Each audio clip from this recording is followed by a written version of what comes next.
Ce qui papa n'a pas. Débat sur la nationalité, Bemba, mais alors ça, je sais pas, est-ce que c'est... Bana Bemba, la nationalité. Bana Bemba. Bana Jean-Pierre Bemba. Bana la nationalité. Naïbita. Le casse. Faut le connaître, bat. Papa Jean-Pierre Bemba la nationalité. On est bani portugais. Papa Jean, la nationalité. Papa est portugais. Ah, belge. Belge. Oh. Mais maman na yé, nde azangbaka. Siko batuso abi maman. Ah, belge. Maman na yé, siko azangbaka. Siko maman na yé wana, batuso abi aza centrafricaine. Siko prévezate. Prévezate, ce qu'on a demandé. Pas sur la nationalité. Prévezate. Parce que pour nous, il y a preuve. Kolobake Alain Bolodja, nga wabi naza soudanais. Yo so mona monga soudanais azak. On te daka mutema. Donc, ba débat wana. Voilà. Pour comme un débat d'état, il faut amener des preuves. Voilà. Tout le baraté, fantasme, Elio, Meli moi le yenge, ou bien ba effet à Boloko, Oyo lobby, et il n'est pas congolais. Oyo lobby, mais comment prouver? Pour l'équipe, mais à Tébobi qui fait ce qu'il y a là congolais. Eh, quel foudre au besoin. Te abota manangiri et afana na gombe wono yozoluba menga na preuve te to sa mandé wana posa ba Martin Fayulu pe et changer azaka nationalité camerounaise après commis sénégalais ba benga kendiang siko lokwa comme soutenir Félix que ne ba changer et commis azongi sous congolais. Oh Martin Fayulu a mutakwilu. Ne pensez pas que le dialogue n'est qu'une bonne chose. Et vous avez malamu dans circonstances mogo, mais vous avez mabé dans circonstances moussous. Ils veulent nous réconcilier avec les criminels. Mabende Yangouana. En cherchant à nous poser l'individu l'ensemble avec les criminels, Mabende Yangouana. Et il faut que tu combattes l'impunité. Les Américains sont d'accord sur l'approche Yabasango dans un aspect.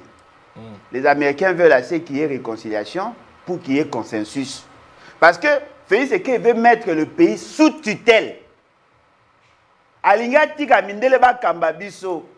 Azongi sabiso na période ya Tipo na période ya Léopold II. Mindele ba kamba biso po ya lobi ki aza incapable ya kokamba mboka oyo. Oh mindele ba yebi ke biso to boya. Ponga dia na boyi. Mais soki ba luki consensus et pas basango et kozala basango ba kipe makambo ya kati bango ba américain ba ko kipe makambo ya Rwanda na biso ba obligé biso to signer accord de paix. Na accord de paix, il y aura un accord de coopération biso na Rwanda na américain et puis un autre accord biso na ba américain. C'est-à-dire mboka na biso et kozonga lokwa na Berlin ba tout moko ba décider biso ce que to okamba. Ce qu'on a posé la question moko. Ça servait à quoi d'avoir un président comme Félix Tshisekedi? Namona Kasabou a salamote, Namona Mobutu a salate, Laurent Désiré Kabila a salate, Joseph Kabila a salate. C'est quoi? Oyo to komi nango ya kolobana biso. Non, nazo kokate, na ke kote ka bonsomi nanga et pas américain. Et ça va ma wapi. Alinga ka mika et simbite. Loko et simbite. Conseil au président Jean-Pierre Bemba. Tona MLC. Apporter plainte na bateau bakanga qui 10 ans en prison. Apparemment marambe utinde ko. Moi ils a conseil entre petits frères na vie na PC conseil parce que bateau bakanga qui na 10 ans na basai mabe makasi. Oh. Mabe bemba ba imoto oyo. Il devient vulgaire. Yozo ko sa chiffre na mboko ba économiste baza. Oya ko ndimona. Si on le bagarre, à 60 millions par an, tu peux comprendre. 800. Budget à 400 millions, il faut 800 millions à Nyongo. Et on dit maintenant, on a un code Swift, on a un mec na Rwanda. Donc il y a ça qui ne me savent bien. Il est incompétent, mais Bemba a stabilisé l'économie. Non, s'il a stabilisé l'économie, comment sommes-nous arrivés à payer autant d'argent à un pays? Et puis, le 30 juin 2005, tout s'arrête. Au Tindi, imaginer. Oh! Tout n'a pas l'air encore. Au Betama. Na pas na ipento bimagaka to na oke pe au marché te. To bimakaka na ipento jour na Etienne c'est que na opposition ba olenga ko baki le 30 juin tout s'arrête. ngana biba bien ala mutole ngako bakanganga mais terrible au beta ma ba bet na biso ba mbala koso na oka nzoto mobimba pasi régime bemba ba betanga ba changa na kasho ba ndako ya ba sotraz wana o ba no tia ba gara sotraz ba bongisa ba tia ba mur ba tia ko malo kwa kasho ba boanga na kasho voilà ya wana féliciter Christian Sakon a insisté ka na preuve bemba ko yaga li sous top Congo te mbasi mo ke pas Israël muto aoya jute aoya te assemblée déjà non Lusako a bloqué mais par contre tu confirmes un peu Lusako non on Rwandais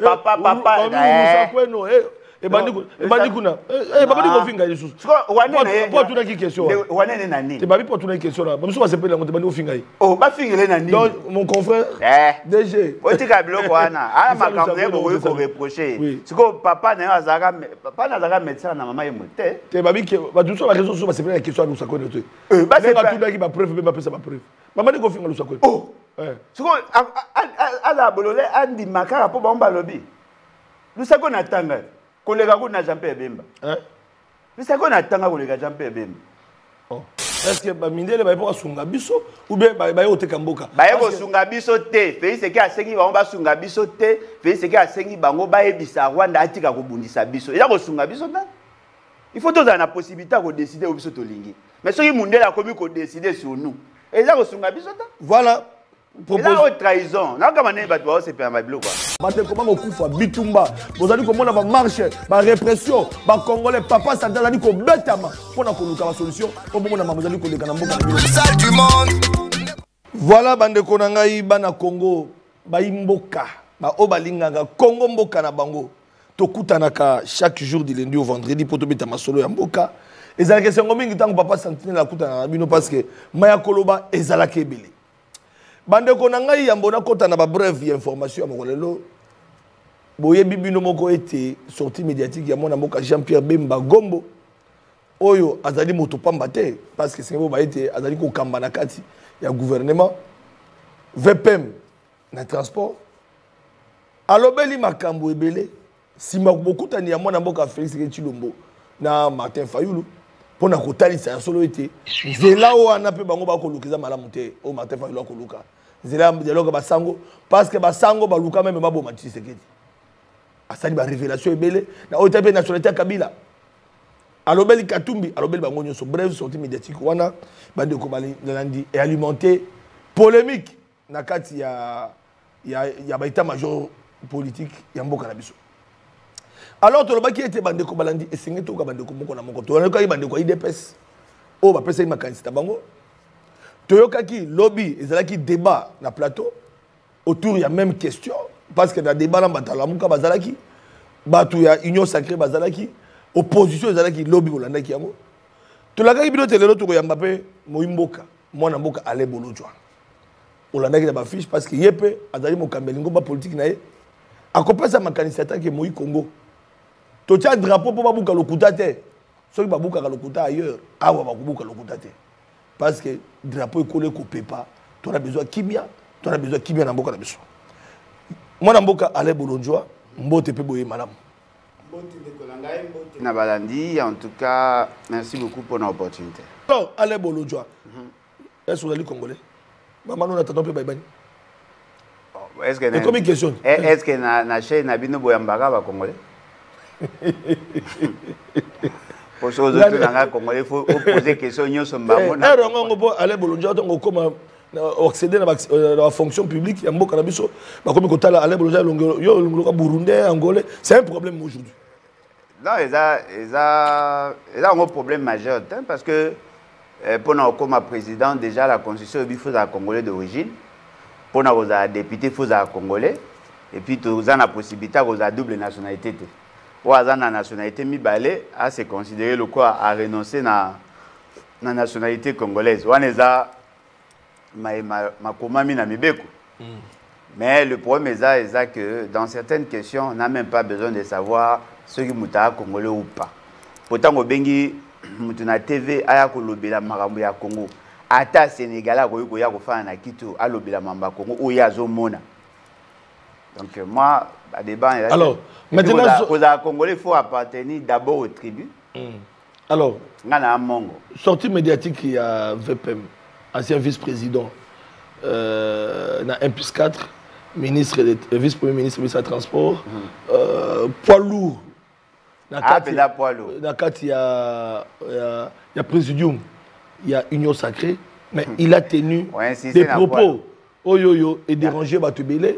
Yo comment est-ce que au Yamba qui discours wana message wana entretien na confrère na biso le Sakoi. Vous savez bien ndenge insister na poids lourd. Na ngina présenter ba condoléances na bandeko nyonso ya Bikoro, bandeko nyonso bakufeli, il y a eu naufrage plus de 100 personnes bakufi na Bikoro justement quand ba embarcation wana transport toujours. Apparemment le ministère du transport est kufa nango parce que Moutou et Bongaka a assumé fonction au ministère du Transport, a remplacé Gilles Mouniere. Le cas il prend plus de temps dans les futilités. Nalanda qui poids lourd, hein? Le poids lourd aux autres par rapport à la tête. Non, poids lourd, ils ont pesé par rapport à la tête. Ils ont pesé quoi. Ça n'a pas député. C'est ça, par rapport à la tête. Poids lourd, le bi à Union Sacrée. Je l'ai suivi. En tout cas, aujourd'hui, je peux confirmer que Jean-Pierre Bemba a un problème à casse et à raisonnement. Non, ça ne faut pas dire ça. Si. Il a un problème à casse et à raisonnement. Et puis, il a cultivé en lui la culture et à mensonge. Comment expliquer? Il a facilité au Costa. Mais cette fois-ci, il a gagné.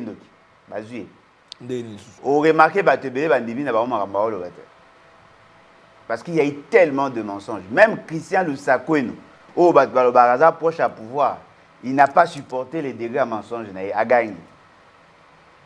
M. Jean-Pierre Bemba, il a commencé ses propos en tant que ministre des Transports à lobby par rapport à l'évolution du secteur. Parce que Bobo Sanate, Basali, série, à émission et bien à Christian Lusakoueno.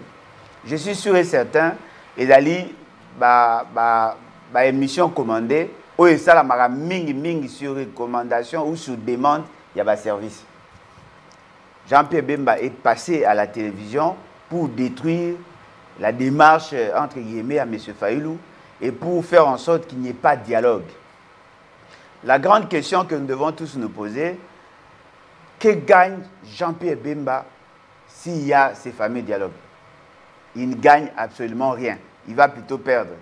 Parce que les locaux, ils ont livré, ils ont dit que à cause de sous na même quota, à cause de sous na même poids politique, c'est ceux qui va un dialogue. Banani Bazali est acteur majeur. Aujourd'hui, apparemment, EEP sa impression que Félix Seke n'a batunaye, na nanga na batunaye. Le coup a fallu louper à Nia s'accrocher na Félix Seke dit à cause de la paix, na composante, na cause de la poids makasité, la société civile, le coup est Kabwana.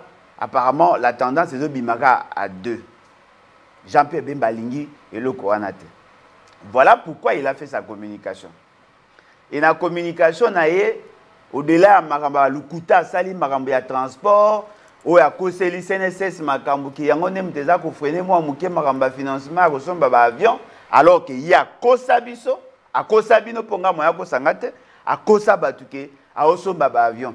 Il vous souviendra, Ndekonabiso Eliezer, bien qu'il n'y ait pas d'arrament, un peu compliqué, Ndeko Eliezer à Lobaka, a rappelé à Jean-Pierre Bemba que dans son document, il a parlé de près de 60 avions. Et Ndenge Bango va prévoir que l'année Oyo budgétaire, il va acquérir certains avions. Na ba avion wana et bonga qui va payer sa Congo Airways et bonga va payer sa Air Congo. Aujourd'hui tel que nous sommes là, tous allons toujours na ba avion et à location et puis ils à 4, 2, 2. Mais lui dit non et bonga qui va comme à 7, mais il s'est posé un problème de financement parce que CNSS de Moutou a retardé. Toyoki, CNSS a démenti, a eu Marambo Bemba Lobaki, et a Lokuta. Oya Kosa va bien akaye Lokuta. Tolongwe wana makambo ya voie comment fluviale tout ça. Oyo so a lobby, makambo ya dragage, makambo ba signalisation, c'est du mensonge. Aucun secteur, aucun sous-secteur de transport et ça tambola malam. Je peux défier quiconque. Qui peut me citer ici une seule entreprise où les gens dépendent de M. Jean-Pierre Bemba et ça, malam. Une seule. Exactement. Donc, aucun plan de relance. Le secteur n'a échoué. Non, il a menti. Ah bon? Azarane Koutoute. Lui, il est plus na Makamba Olekara, na TV, na déclaration, tout ça. Ce monsieur a menti à tout le monde. Il y a les sarasons et puis ça passe. Il y a des poids lourds. Azarane effectivement poids lourd, mais dans le mensonge. À cause dans cet aspect des choses. Il dit, non, voilà, monsieur Kabila, c'est un Rwandais, ça c'est la chanson, et dans l'actualité, pour Baloba, Bandakala. Moi, je suis tout au Loba, rapé, et moi, je suis Nathalie bien, on dit Nandimara, moi, Nandimara, pour les un peu hésitant. Mais c'est que moi, je sais, que Jean-Pierre Bembala a dit, l'intention d'Ezali, pour détruire la démarche et le dialogue. Lui, il est dans cette logique-là. Mais parlons un peu de la nationalité de M. Kabila. M. Kabila a été présenté au public par son père, comme son fils. Ce qui Joseph Kabila, Azali, fils et à Laurent Désiré Kabila, il ne peut qu'être congolais. Vous savez pourquoi? Parce que s'il n'est pas son fils biologique, donc il n'est pas congolais d'origine, mais il peut être congolais par naturalisation ou par affiliation. Voyez-vous? Parce que la nationalité n'a pas dans Moroté. On a donné double statut juridique dans la nationalité. On a des Congolais d'origine net Ibiso, tous en a Congolais par naturalisation, tous en a Congolais par affiliation, tous en a Congolais, oh, Babotamia, Basengi, la nationalité, ils peuvent avoir la nationalité congolaise. Ce qui maman naïe, Ezali maman Sifate, et que papa naïe, Ezali Laurent Désiré Kabila Té, vous comprendre que Kabila a été adopté par Laurent Désiré Kabila, il a la nationalité congolaise par le fait qu'il serait adopté. Mais ce que le problème est que s'il n'est pas biologiquement congolais, c'est-à-dire il n'est pas congolais par il y a le fait de il y a parents congolais, il n'est pas donc congolais d'origine, donc il ne peut pas assumer la fonction de président de la République. Or, Jean-Pierre Bemba Yebi, que Kabila Zalaki, président de la République, pendant 18 ans, il a eu à co-gérer avec Jean-Pierre Bemba.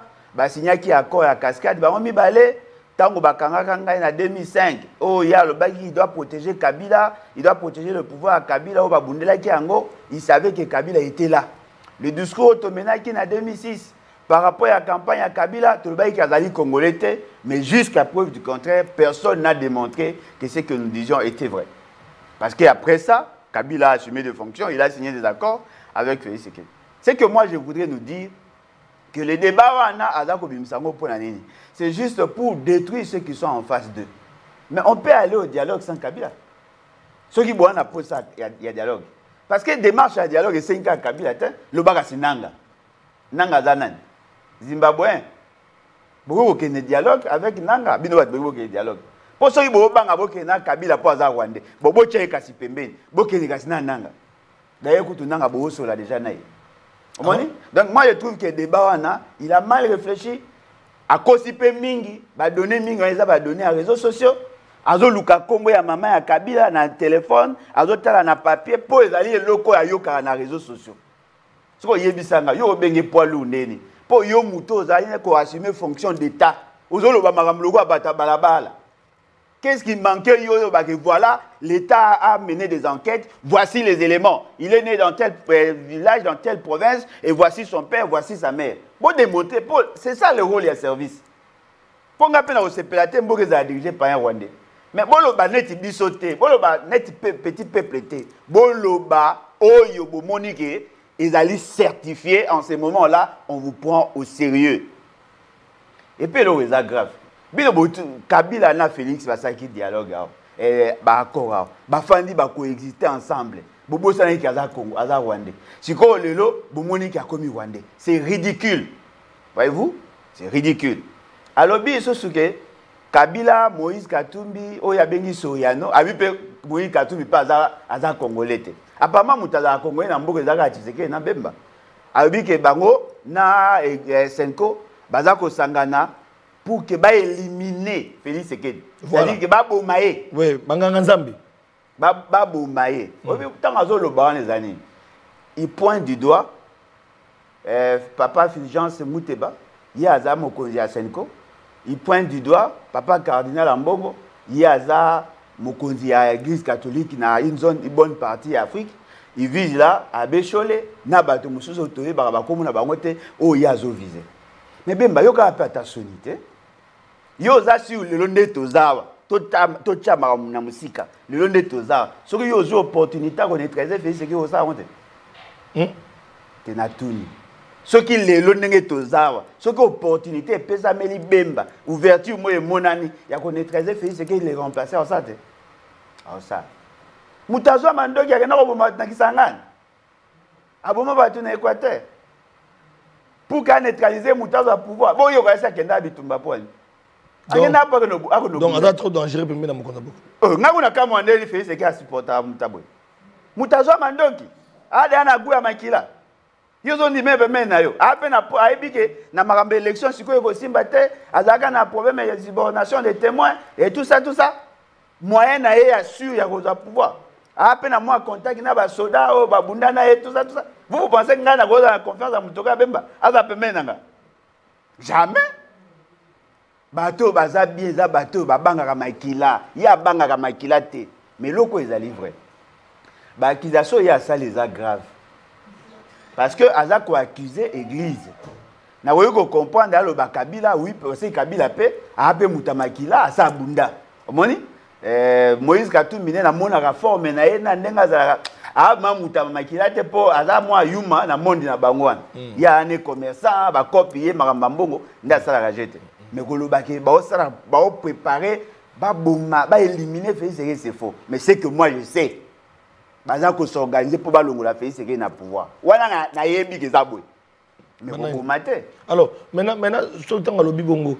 Est-ce que le service de sécurité, parce qu'il y a quelqu'un qui m'a dit, Abi Papa Sentinelle, dans un pays sérieux, même pour Bayokaye. Après cette information, pour Esungamboka, parce qu'il s'agit, il y a Mokonzamboka qui est en fonction.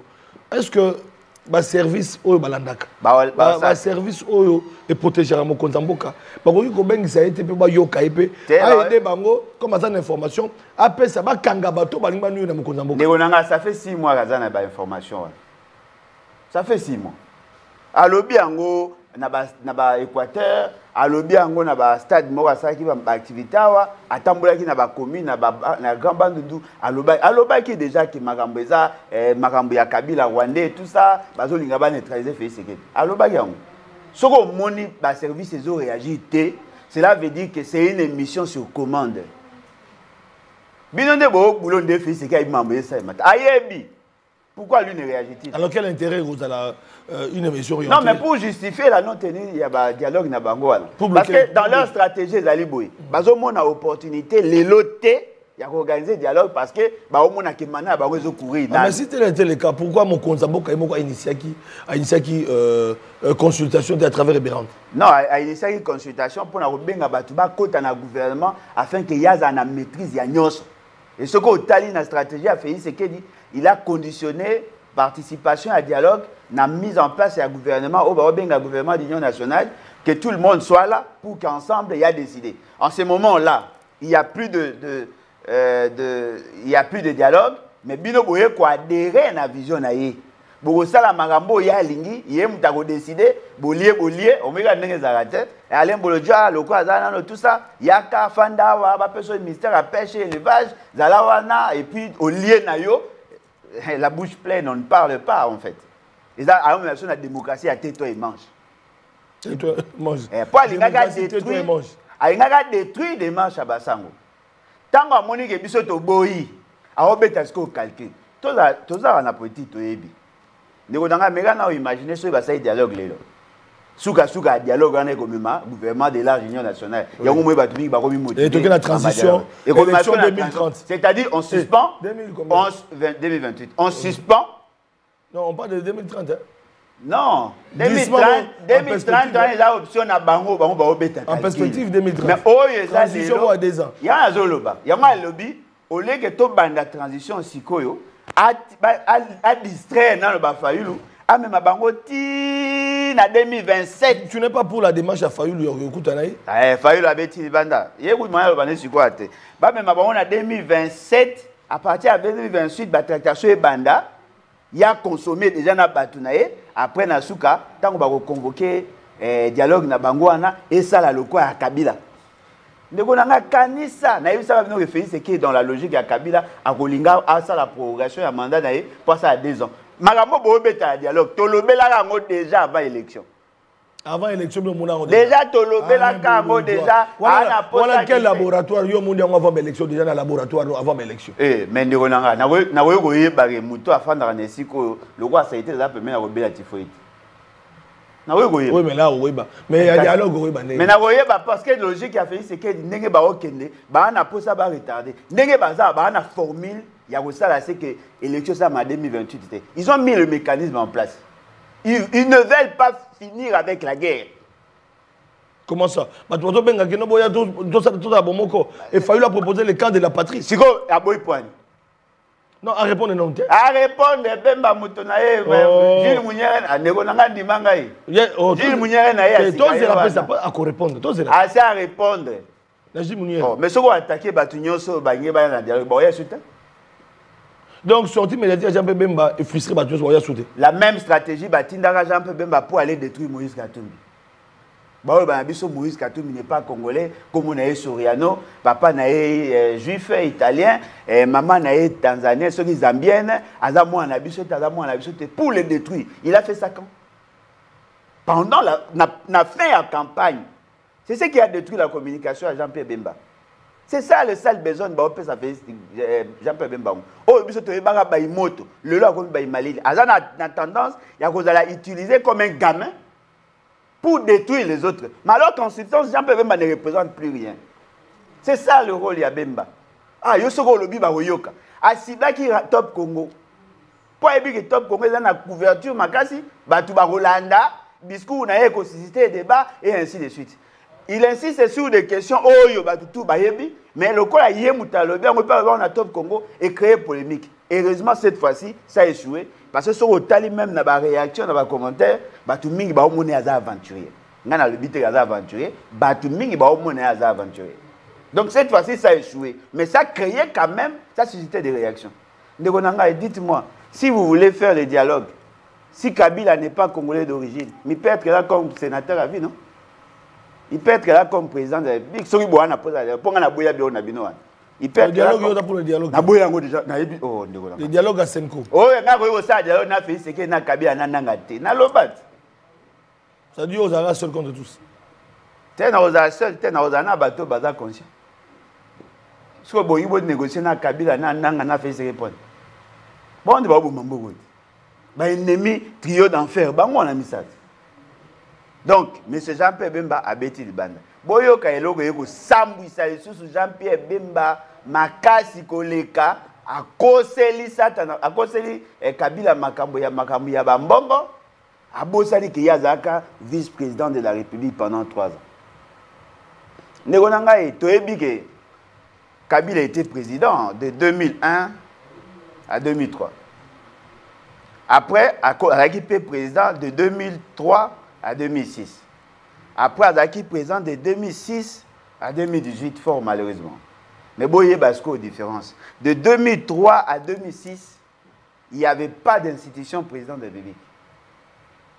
Il y avait l'institution présidence de la République. La gestion était collégiale.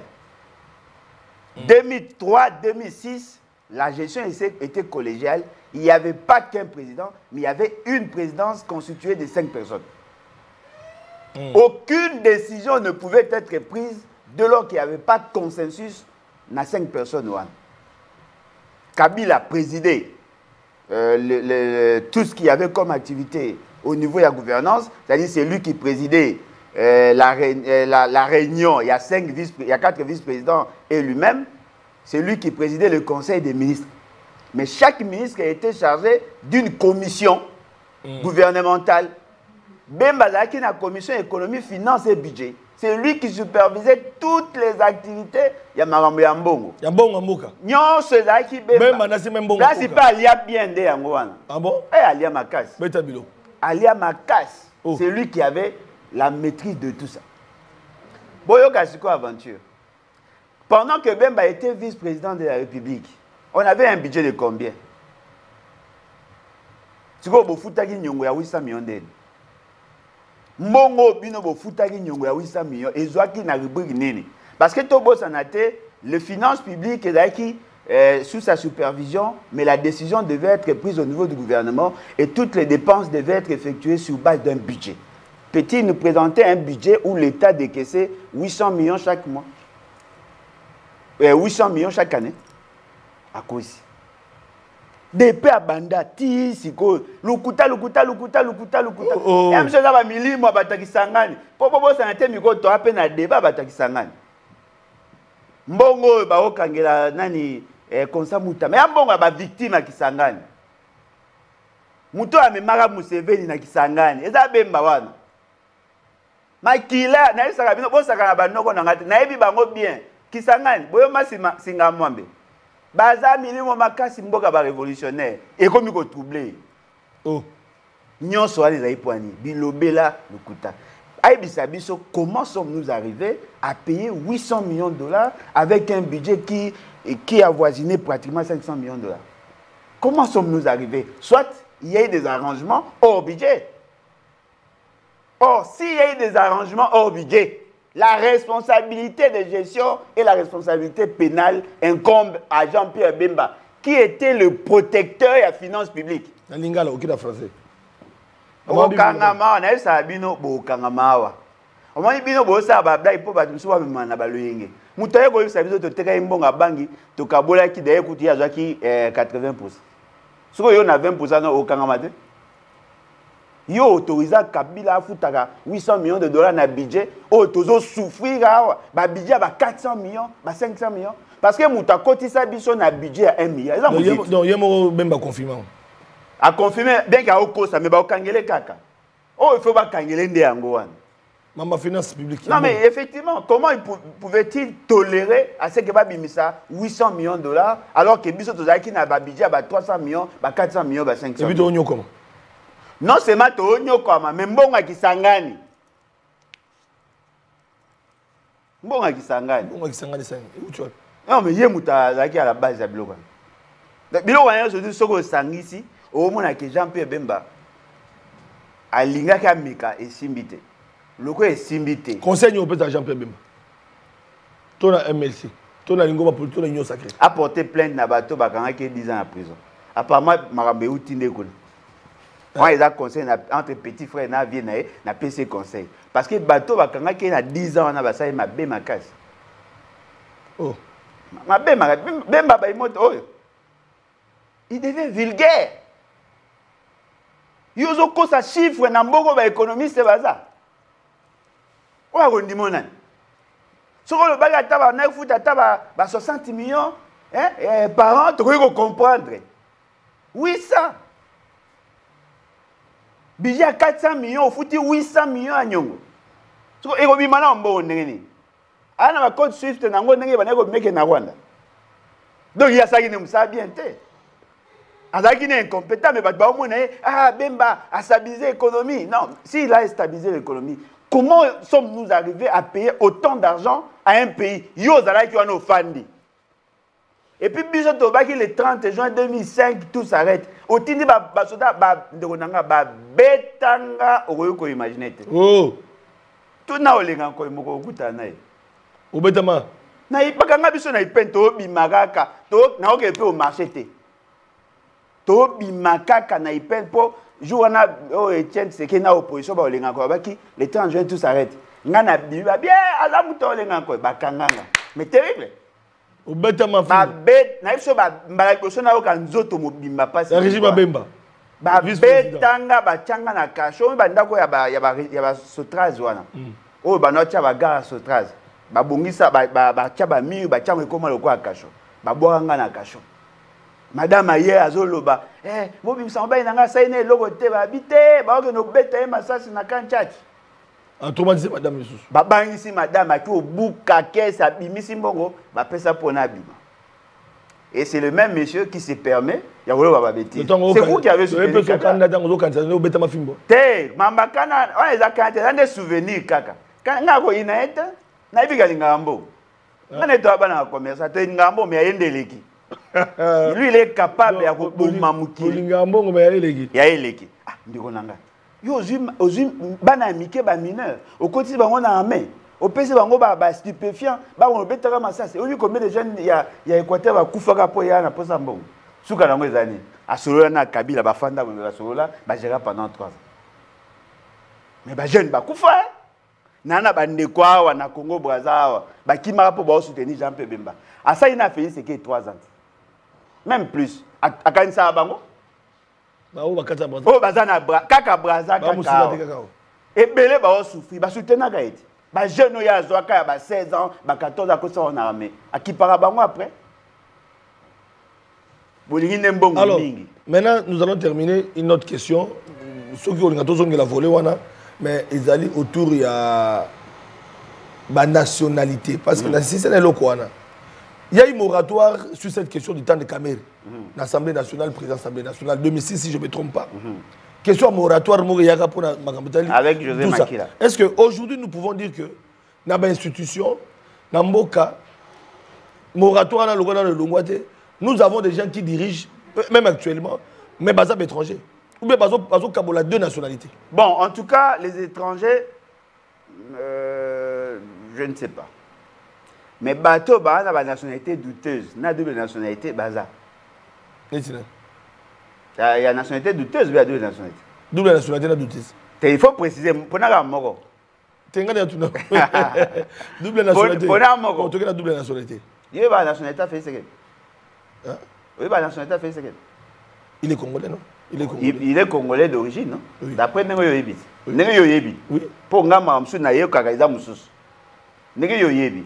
Si vous avez la nationalité d'origine, ce qui est non, en 2019-2020, Félix Sekei a Komaka belge parce qu'il va répondre à la demande de Salaka. Non, c'est faux. C'est faux. Mais nous sommes dans le document.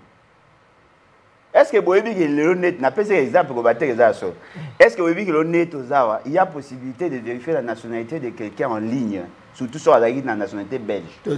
Avec un système bacha. Non, non, ça veut dire que va te donner. Donc, tu as comment mon nationalité? Non, ce que tu vas donner. Va donner au PC alphanumérique. Au moment où il sur le banin. C'est que facile à cause de ça, d'autres va demander à la commune. Ça, c'est accessible. Donc, tout le monde peut vérifier. Pas Fomoni Boye et Chilombo Moro Bonakat. Ce qui est dans le lobby, c'est la nationalité. C'est faux. Il y a défendre, c'est faux. Mais il y a des gens qui ont la nationalité. Parce que l'Europe est intéressant, la diaspora. En France, en Belgique, en Allemagne, c'est ce que la nationalité. Mais il Mboka. Tata Nazali, maman Nazali, sont mis le pango awa, ayaka nepe awa, zotonga nepe awa. Mais à ce moment où on tonga. Est-ce que ils appellent ma belle à bénéficier d'ango? Mais à ce Congo, mais qu'on a se protéger pour la caillou, aller savoir dans Matembe. Bon, en tout cas, c'est qui est vrai. Ezalanga, Ezala partie Nabiso. Nous avons une philosophie. On a la possibilité, il y a que la moutou, la nationalité, car moutou a joué qui ont par voie administrative. La nationalité d'origine, bah oui, qu'on révoque à côté, bah longo la gayango pété. C'est ça l'entorse qu'il y a eu dans leur démarche là. Oui. C'est vrai, je comprends. La loi doit être non, je comprends le contexte. La constitution doit être modifiée. Non, je comprends moi je comprends le contexte. Contexte c'est là que bah tout le monde prétendre être les Congolais, mais en même temps bah na affinité makasi bah na bolingo mingi ya ba pays ils a ko agresser biso. To lobi OK, to zoa par précaution, to boya double nationalité, muta la nationalité moko. Un Rwandais qui accepte d'être Congolais ne peut plus être Rwandais. Tout c'est basé sur ça. Mais ce qui est vrai, bon que nous retardons la Constitution. La Constitution est aussi double statut à nationalité. La nationalité d'origine est irrévocable. Mais si la loi est qu'on réduit les droits.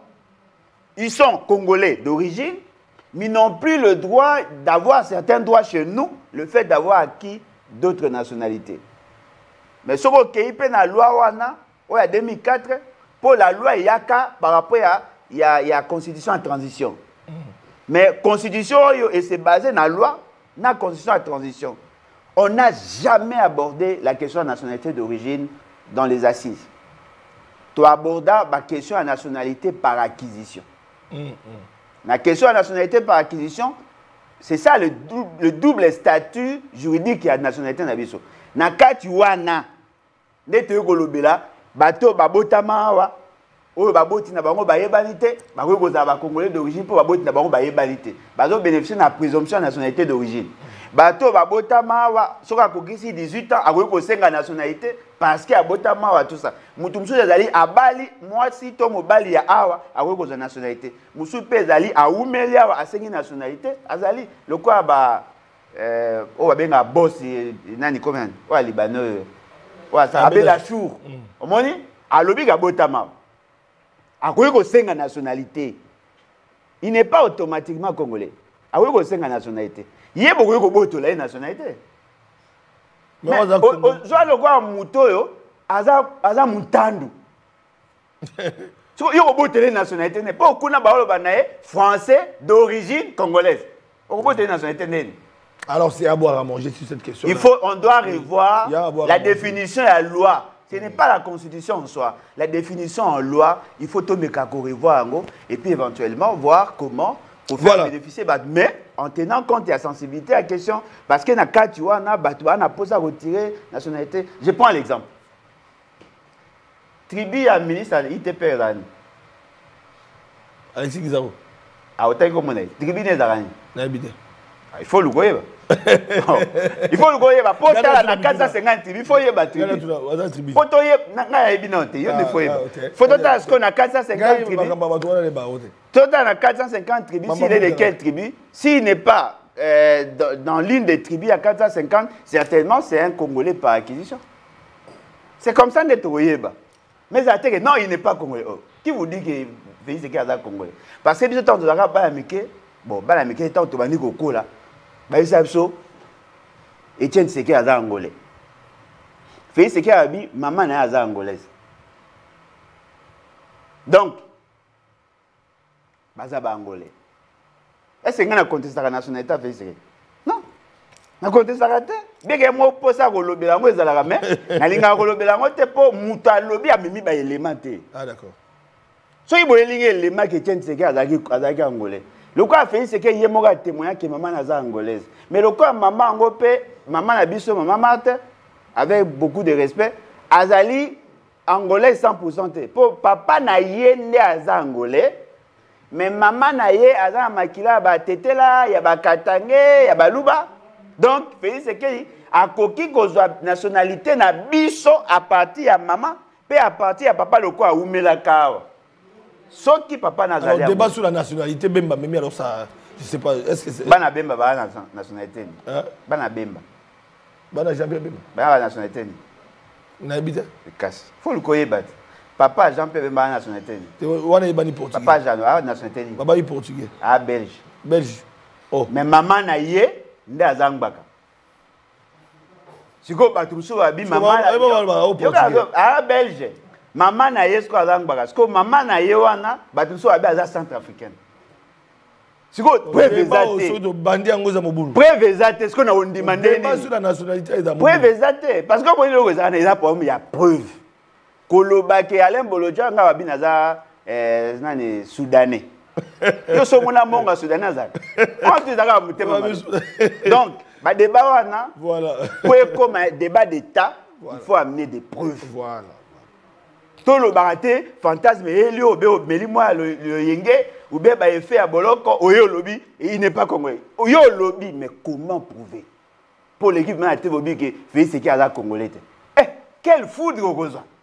Te abota mana ngiringiri e afana na gombe wono yozoluba menga na preuve te to sa mandeli wana posa ba be Martin Fayulu pe ye changer azaka nationalité camerounaise après commis sénégalais ba benga Kendiang siko loko akomo soutenir Félix Sekei ne ba changer et commis azongi su congolais oh Martin Fayulu a mutakwilu papa na ya sala awa mama na ya yebani bandeko na ye lokwa maman wana osa comédie au théâtre nani mame waso ndeko na ye ambo ndeko na ye na ye oh ndeko na ye famille ba Martin Fayulu na chango ye bani mais ba comme ça sénégalais tu go ta musa ko ya non ils a solo preuve ezani oh mutu moko baloba donc likambo na preuve voilà ya ona félicité Christian Lusakoni a insisté ka na preuve bemba kuyaka lisusu to Congo te mbasi moke pas Israël muto aoya jute aoya te asambwe déjà non Lusakoni a bloqué ah bon mi mais bah tu confirmes avec Lusakoni non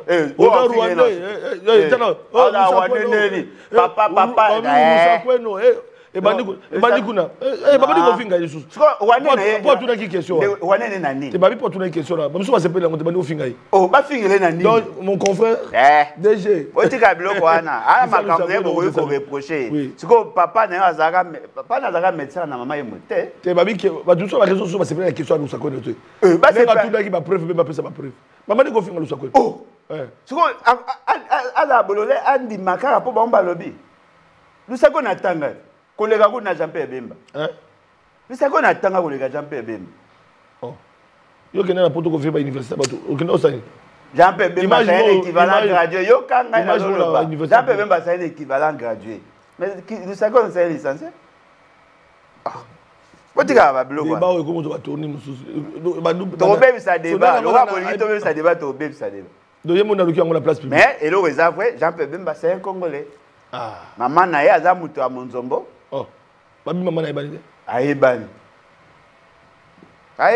maman na akufa en 1974 aux historiens pardon aux historiens chercheur na la babiloka batu mingi ala bolonjo tout monde na landi na kota tina maman na ye a muto a Monzombo akufa na 1974 mais bon même na Google sur bêtise la CV nezo bimate mais Google mutu mutatia kati abachakasi soki yalinga tia ko tia nga tia na tia nani origine ya Bemba na Facebook na nga na X na tia na sa recherche na kutana batu bayebi famille matanga tango mama akufa ki ezalaki esika bakunda ye na ye nga chercher makamba ba na nga za ko tana sa jete na ye na poto ko faire ba université na pona combattre il faut na yeba so na yebi na combattre ota au moins te na meka ko combattre IGF esimba te pona yebi bien te soki alingeti et puis na kasongo kabwiki na meka pe combattre esimba pona zo yeba bien na so na yebi te na combattre natika voilà mais Félix c'est que na Bemba na yebi bango bien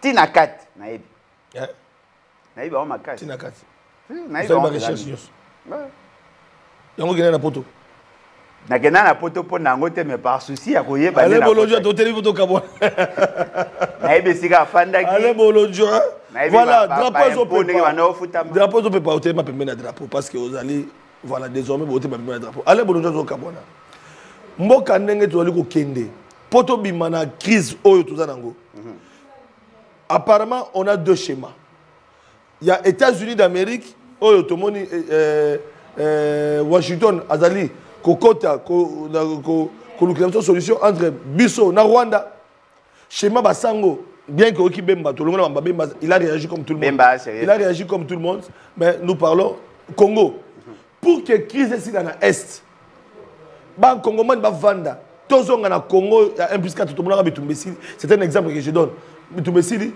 mo ke liboso na ke mindele ne ba ya ole banganga nzambe ba vandisa biso ndenge to monaka pe Senko joue un rôle na Kabila oyo memanga biso na transition oyo batu bakindeki poto pour première élection ale bolonjo mokambi ya les bat devant nous bâtissons yebisa ba kongomani drapeau ezo pepa pona kimia na mboka drapeau ezo pepa eza foulé au pied ba respectaka ngote soki attends un peu mais nango et puis ça rende kanda sous ma casse mais le mot est vrai bona posa solution faut bolonga na fait sécurité pardon moi so bolongo lié vous avez un président sérieux ou ya kofanya samaka moi je tiens à vous dire ne pensez pas que le dialogue n'est qu'une bonne chose et que vous avez malamu na circonstance moko mais vous avez mabé na circonstance mususu ils veulent nous réconcilier avec les criminels mabende yango wana en cherchant nous ya ko poser biso l'individu nani kozala ensemble avec les criminels mabende yango wana et loko ngana yebi il faut que tu combattes l'impunité. Les Américains sont d'accord sur l'approche ya basango na un aspect. Les Américains veulent assez qu'il y ait réconciliation pour qu'il y ait consensus. Parce que Félix Tshisekedi veut mettre le pays sous tutelle. Alinga tika mindele ba kamba biso azongisa biso na période ya tipo na période ya Léopold II mindele bakamba biso po ye alobi ke aza incapable ya kokamba mboka oyo. Oh mindele bayebi ke biso to boya po nga dia na boyi. Mais soki baluki consensus et pas basango ekozala basango bakipe makambo ya kati bango ba américain bakokipe makambo ya Rwanda na biso ba obligé biso to signer accord de paix. Na accord de paix, il y aura un accord de coopération biso na Rwanda na américain et puis un autre accord biso na ba américain. C'est-à-dire mboka na biso ekozonga lokwa na Berlin batu moko ba décider biso ce que to kamba. Ce qu'on a posé la question moko. Ça servait à quoi d'avoir un président comme Félix Tshisekedi? Na mona Kasabu asala ngote, na mona Mobutu asala te, Laurent Désiré Kabila asala te, Joseph Kabila asala te. Siko oyo to komi nango ya koloba na biso, non nazo kokate na ke kote ka bonsomi nanga et pas ba américain. Et ça la ma wapi? Est-ce que ba mindele ba ipo sunga biso ou bien ba yote kamboka? Ba yeko sunga biso te, Félix Tshisekedi asengi bango ba sunga biso te, Félix Tshisekedi asengi bango ba yebisa Rwanda atika ko bundisa biso. Eza ko sunga biso ta? Il faut tous la possibilité de décider où biso to lingi. Mais ceux qui mondé la commune qu'on décider sur nous. Et ça sunga biso ta? Voilà. C'est la haute trahison. Non comme on est battu c'est pas mal quoi.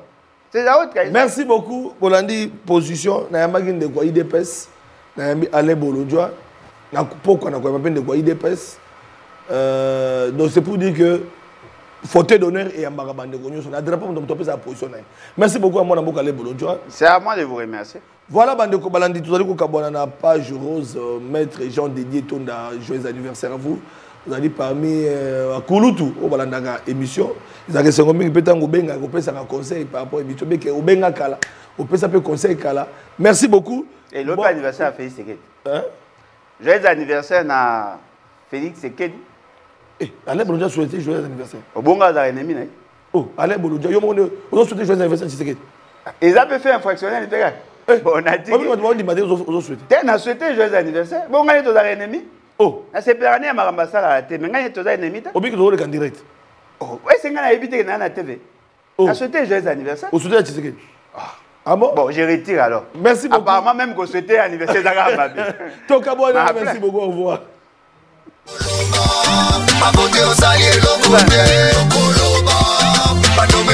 30 ans c'est trop, les Congolais vont 30 ans c'est trop, tant qu'on met tout dans ton